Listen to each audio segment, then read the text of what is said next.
আমার আহলে হাদিস বন্ধু কেউ থাকলে দাঁড়ান, আপনি তো সহিহ হাদিসের অনুসারী, এবার 6 রকম হাদিসের উপরে আপনি আমল করে দেখাবেন। আপনি যদি হাত তোলেন 2 বার, আমি বলবো 3 বারের হাদিসও তো সহিহ। যদি হাত তোলেন 3 বার, আমি বলবো 4 বারের হাদিসও সহিহ। ওটা গেল কোথায়? 4 বার তুলেন, আমি বলবো 5 বারের হাদিস সহিহ। ওটা গেল কোথায়? 5 বার উঠান তো, আমি বলবো বাকিগুলা কেন মানেন না? আপনি যাবেন কোথায়? উত্তর দেন না। তো তুমি তো ইউটিউব দেখো, তুমি তো আলেমদের কাছে যাবে না। ইউটিউব দেখে তুমি সহিহ হাদিস অনুসরণ করো, তো তোমার সামনে যখন এই হাদিসটা আসবে তখন তুমি কি করবে? তখন তুমি কি করবে? তখন তুমি বলবা যে হুজুর আমি শায়েখের কাছে যাব।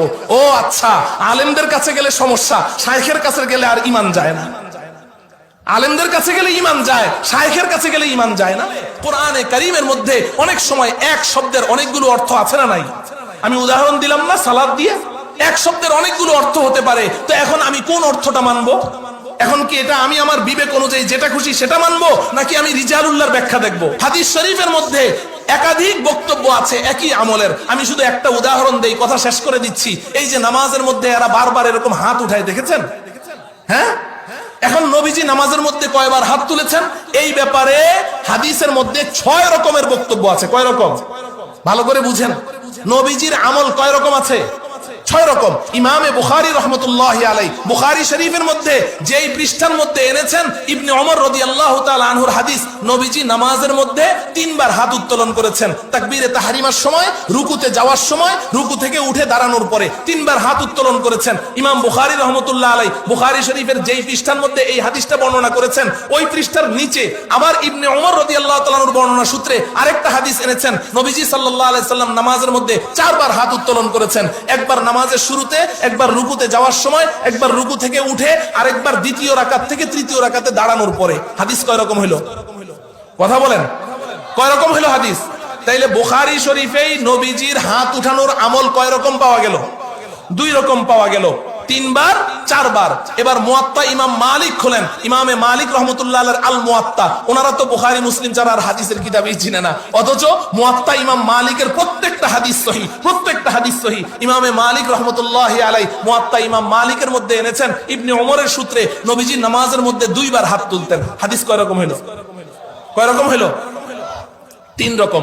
ইমামে বুখারী রাহমাতুল্লাহ আলাইহি হাত উত্তোলন সংক্রান্ত আলাদা একটা কিতাবই তিনি লিখেছেন, জুজউ রাফইল ইয়াদাইন। এই কিতাবের মধ্যে সহিহ সনদে ইমাম বুখারী হাদিস বর্ণনা করেছেন নবীজি নামাজের মধ্যে 5 বার হাত উত্তোলন করতেন। হাদিস কয় রকম হলো? কয় রকম হলো? 4 রকম। ইমামে তাহাবী রাহমাতুল্লাহি আলাইহি শরহ মাআনিল আসারের মধ্যে তিনি হাদিস বর্ণনা করেছেন, কানা রাসূলুল্লাহ সাল্লাল্লাহু আলাইহি সাল্লাম ইয়ারফাউ ইয়াদাইহি ফি কুল্লি রাফইন ওয়া খাফজিন। নবীজি নামাজের প্রত্যেক উঠা বসায় হাত উঠাইতেন। হাদিস কয় রকম হলো? 5 রকম। এবার তিরমিজি শরীফ খোলেন, তিরমিজি শরীফের মধ্যে হযরতে আব্দুল্লাহ ইবনে মাসউদ রাদিয়াল্লাহু তাআলা আনহু বলছেন, আলা উসাল্লি বিকুম সালাতা রাসূলিল্লাহি সাল্লাল্লাহু আলাইহি সাল্লাম।